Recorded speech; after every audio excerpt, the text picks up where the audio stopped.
She'd be getting up early in the morning, 5:30, 6 o'clock. I said, what are you doing? She goes, I'm working on an idea.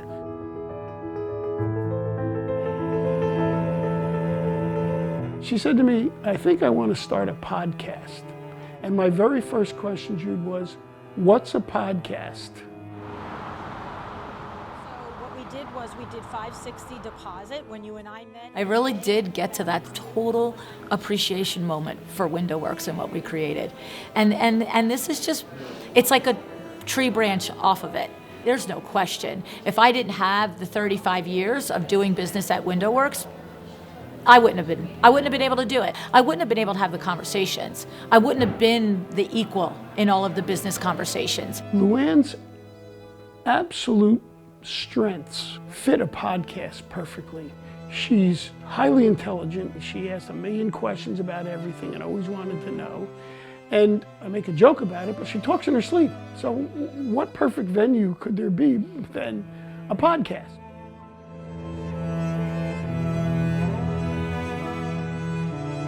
The other thing that she has is a very basic balance of understanding life. When you do achieve something, whatever it is, you gotta sit there and go, I did that. I did that. Okay, if I did that, I can do the next thing. It's almost like a fulfilling prophecy, right? It's like when you want your kid to always brush your teeth. When you catch them brushing their teeth, you're like, good job, you brushed your teeth, that's amazing, you know? And so they're like, the next day, they're like, I brushed my teeth, and you're like, yes, you did.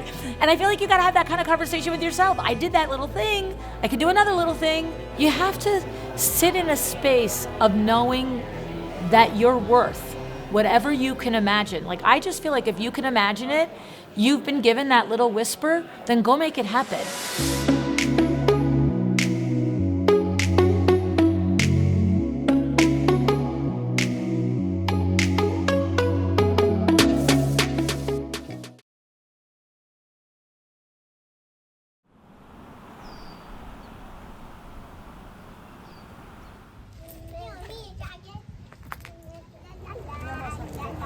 I literally grew up always talking, always debating.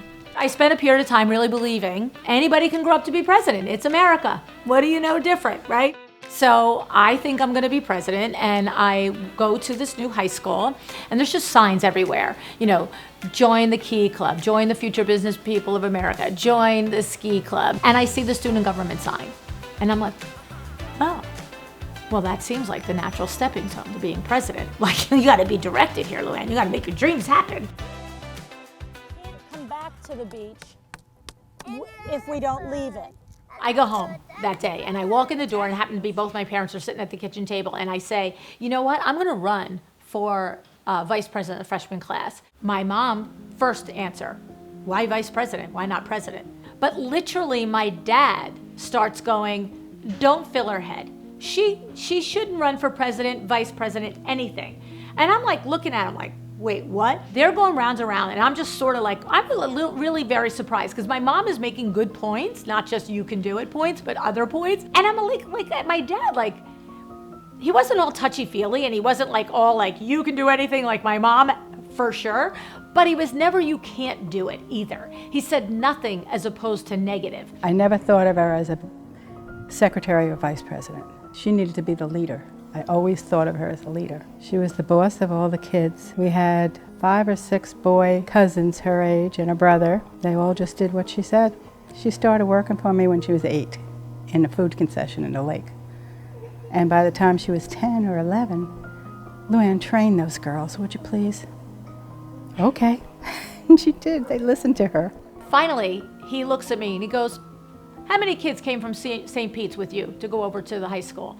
And I'm like, I don't know, just take a guess. 6, 7, 8, and he's like, there's easy 120 kids in this class. You know 6 or 7 of them. He goes, when's the election? It's next Tuesday. It forced me to think about, like what we say in business, our gaps. Like, where are the places that I'm not prepared to do this? Or where are the places I'm not the best person for this? And as a business person, you have to identify those.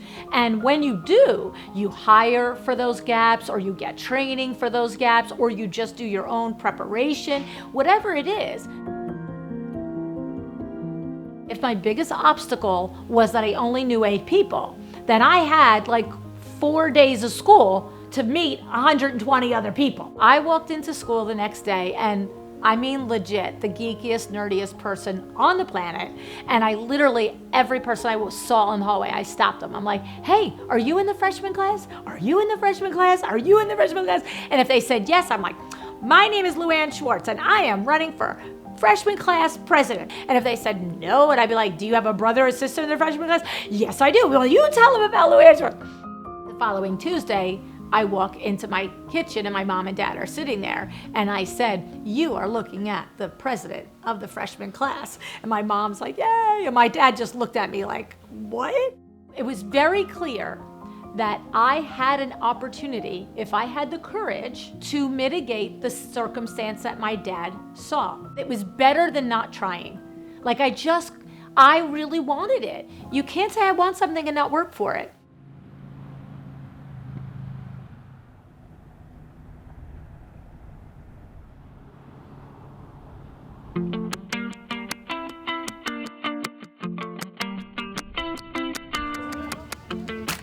You are involved in the craziness of our life.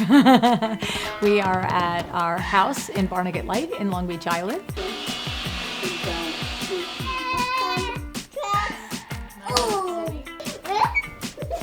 I'm a huge family person. As often as we can to get the girls and their kids here, and of course their spouses. And what we're doing, in my mind, we're creating memories. Life is busy at home for them and us. And so this makes time stop, which is fun.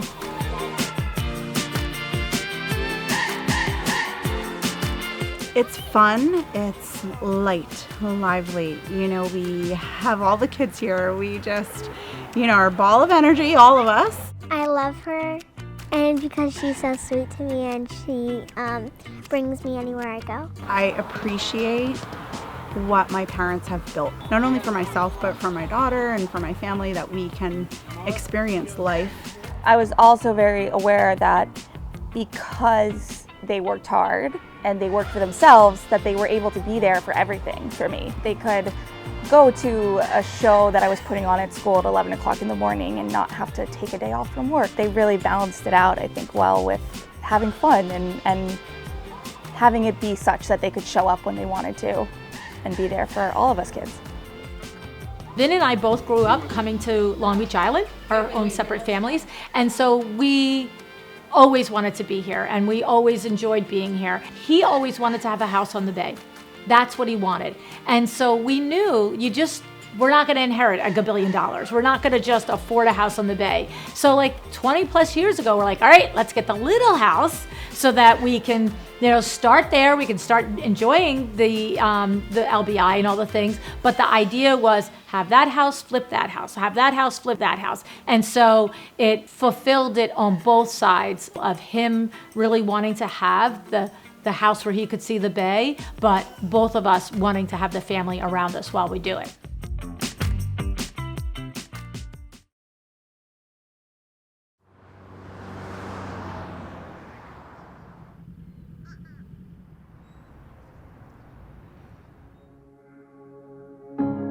I want to recall to you about a month ago, I did a podcast solo episode on goal setting, right? And I said, I sign off every podcast, decide to be excellent.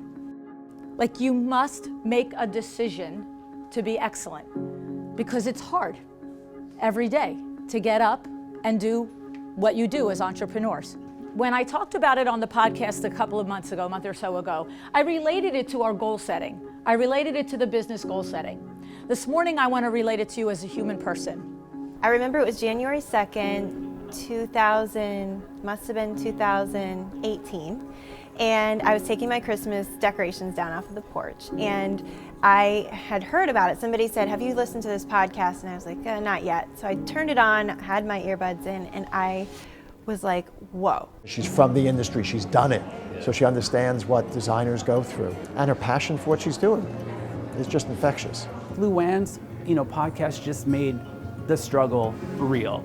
It was just like, oh, people are talking about this. And she has very serious conversations on her podcast. I've heard designers share stories on her podcast that I'm not even sure I'd be comfortable sharing. I love doing podcasts, especially when someone is interviewing you and they're asking you these kind of like off-the-cuff questions and they really want to know about you, your history, how you got started. Like, you know, designers want to hear that. They want to know if they're sitting in their living room, they have one project, like how do you get from there to here, right? So I think she asks really poignant questions that really help people say like, okay, this is realistic. I can relate to this, and I think that's important. So the D, decide to be excellent. The D is design. Design your life, okay? When I talked about it last month, it was design your business. But now I want to ask you to design your life. What does your personal life look like? Who do you spend your time with? Who values you? Who do you value? LuAnn is like the real deal. She's very down to earth. She's very humble. She's very real. When I first researched her for the job interview, I was like, oh, she's like this straight-laced businesswoman. She is all business. And then you meet her and she's so real. She's no nonsense, and that's what we need. I'm busy, I've got goals. I don't need hand-holding, I need clarity, connections, and that's what she's all about. She's not Mother Nature, she's Mother Network, and I'm so trademarking that for her. She's Mother Network. She's got the answers, and if she doesn't, she has the network of answers and family for you to be successful in any area and any niche of design, and honestly, far beyond that. It's just business development.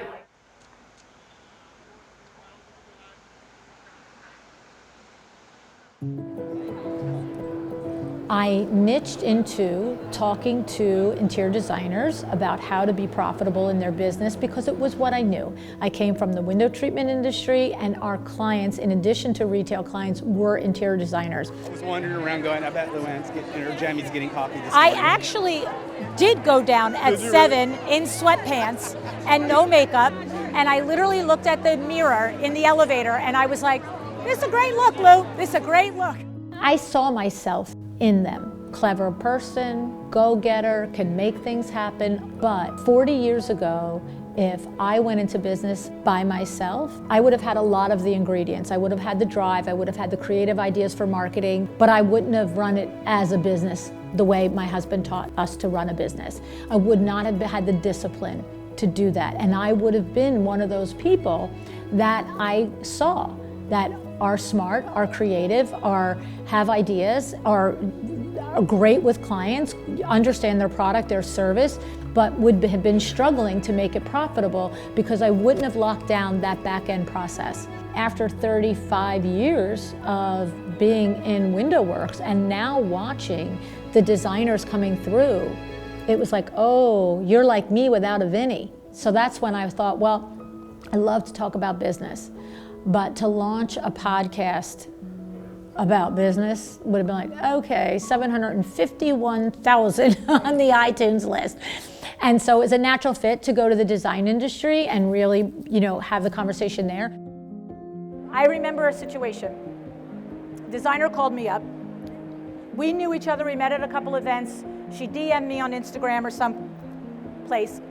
And she's like, I know this is really crazy, but can we talk for like 10 minutes? And I'm like, okay. Driving in the car, sure. And she gets on the line to explain to me that she had this really cool opportunity in her business. So she explains the idea to me, and I'm like, that sounds like a pretty solid idea, but it was expensive to do. I think it was about $50,000 or $60,000 to do. She's in business about 4 years, but I had already asked, what was your gross revenue? How much did you pay yourself last year? What's in the checkbook right now? Like all the things. And so I said, what's the problem? And she said, well, I really thought it was a good idea as well. She said, but you know what? I was talking with my husband about the idea, and he said to me, if you have $50,000 to spend on that, maybe we should invest that in the kids' college education. And I was just like, whoa, okay? Now, this is not her husband doesn't love her. This is not her husband doesn't support her. This is not her husband, is the boogeyman. This is, he's not in the business. And so the point of it is you have to have your go-to people. I've got like 5 or 6, and it's like one person for this, one person for that, one person for that you trust and and I call them inner circle people. people, you're all my inner circle people, right? You're my people. I love you. We know each other. But we're talking inner circle advisory board business, where you're gonna tell me the truth. You're gonna say, LuAnn, that is the craziest nut job idea you've had in a month. Put it in the drawer. Like, you're gonna go to your people and you're going to get support. So do not overlook that. Do you know all these ladies? Do you guys know who this is? He has the Design Biz Survival podcast. Hi, guys. Oh my gosh, yeah, Jessica, Lori, Marina. Yeah, so he's got a great podcast design too. I love, love, love when I come across somebody who is living and working in their superpower, and I can feel and see and understand how expert they are at what they do. And then I'm talking with somebody who needs that skill, and I'm like, you gotta talk to her, you gotta talk to him. I want you to meet Denise Pugh. Regan Jane, Denise Pugh. Did you see his new thing? No, I didn't. Yes. He's designed this. What? Yes. When you're building a business, all businesses, the strength of them is the relationships. And relationships are nurtured, are continued through email and texting, but they're built in person. When you get a chance to have that eyeball contact with somebody, it's like you remember why you are in business with this particular sponsor. You're like, oh my God, that's right, this company is amazing. But then they remember why they're in business with you. They're like, oh yeah, that's that crazy lady, we like her, you know? And so it's intangible. It's been a really fun, exciting week, the last week or so in Orlando. I like being with everybody. You know, I like getting the energy from everybody. I love hearing the questions that they have and the challenges that they have, and just being in person. I'm up in my hotel room and she's like, hey, any chance you want to have a drink? I know you're in our hotel because yes, you're supposed to speak to us tomorrow. Yeah, and I was like, I shouldn't do this. But yeah, let's do it. Give me a picture. We were very calm though. We didn't go crazy. Oh, we had fun. You did. I want to say hi because my friend Danny Tolino, bless his soul, always wanted us to meet. Wanted you to come to the center. So I had to say hi to you. So how long have you guys been in business? How long are you in business? 20 years. Wow. 12 for me. Okay. She builds with her husband. And she does amazing. I do build design. I don't do furniture. Okay. Yeah. But we are like each other, cry on each other's shoulder. But like, what do you do about this? Oh, so you have each other. I shouldn't be surprised anymore, but it does surprise me, and it does touch me, and it does make me realize that there's a responsibility to each other as humans. A lot of people this week shared stories with me of some of the difficulties that they're going through, and not just in their business, but the way the difficulties in their business are almost exasperated and made harder because of things that happen in their personal life, like relationships, of getting support or not getting support. If somebody isn't supporting you and you have gotten away from it, that's one move.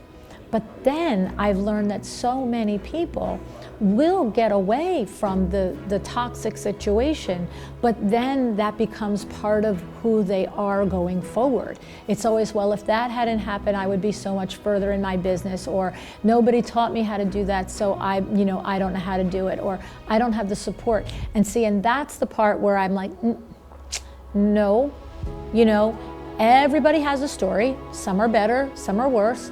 You might think the things that happen in my life would be unbearable for you to handle. I don't know what your threshold is for things, but it becomes a part where this is your now. What are you going to do with your now?